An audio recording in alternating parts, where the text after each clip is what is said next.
আসসালামু আলাইকুম প্রিয় শিক্ষার্থী, আজ আমি তোমাদের সাথে প্যারাগ্রাফ মাই সিটি লাইফ শেয়ার করছি। দেখো, তোমাদের মাই সিটি লাইফটা অনেক বড়, এর জন্য তোমাদের অনেকে বলেছো যে ম্যাম আমাদেরকে সিটি লাইফটা যদি ছোট করে দিতেন। তো তোমাদের ক্লাসে কিন্তু আমি দিয়েছি, এখন আবার তোমাদেরকে দিচ্ছি একদম ছোট করে 5 সেন্টেন্সেস দিবে তোমরা। তো এখানে কিন্তু তোমাদের কোশ্চেন লেখা থাকবে ইউর সিটি লাইফ, তো তোমরা দিবে কি মাই সিটি লাইফ।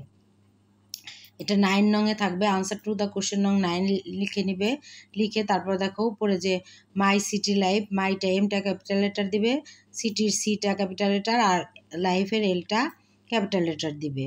তো মাই সিটি লাইফ লিখে নিচে কোনো আন্ডারলাইন করার দরকার নেই। তারপরে কি লিখবে দেখো, I live in Narsingdi city with my parents. তোমরা যে যে শহরে বাস করো সেই শহরের নামই দিতে পারো। তো এভাবে লিখবে, I live in Narsingdi city with my parents. I read in Shiny school. I have a rooftop garden. My city is very nice. I love my city very much. তো দেখো, এত সহজ করে তোমাদেরকে এটা আমি দিলাম। আবার দেখো, my city life, I live in Narsingdi city with my parents. I read in Shiny school. I have a rooftop garden. My city is very nice. I love my city very much. Your village life লেখা থাকবে, তোমরা লিখবে my village life. দেখো, the name of my village is Bilashdi. It is in Narsingdi district. যার যার ভিলেজের নাম দেবে কিন্তু বিলাসদি, অথবা এটা দিলেও হবে। তাহলে the name of my village is Bilashdi. It is in Narsingdi district.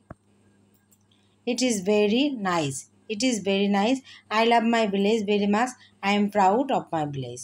এটুক দিলেই হবে, যেহেতু তোমরা ছোট, এর জন্য আমি অনেক ছোট করে দিলাম। তো তোমরা ভিলেজ লাইফ এবং মাই সিটি লাইফ, মাই ভিলেজ লাইফ এবং মাই সিটি লাইফটা তোমরা এখান থেকে দেখে নিতে পারো এবং এভাবে লিখতে পারো। অথবা তোমরা যদি নিজের মতো করে 5 সেন্টেন্স লেখো তাহলেও হবে। তো ভালো থাকবে সবাই। যারা আমার চ্যানেলটি সাবস্ক্রাইব করেছো এবং প্রতিনিয়ত ভিডিওগুলো দেখছো তাদেরকে অসংখ্য ধন্যবাদ। আর যারা এখনও চ্যানেলটি সাবস্ক্রাইব করোনি তাদেরকে সাবস্ক্রাইব করার জন্য অনুরোধ করছি। ভালো থাকবে সবাই। আল্লাহ হাফেজ।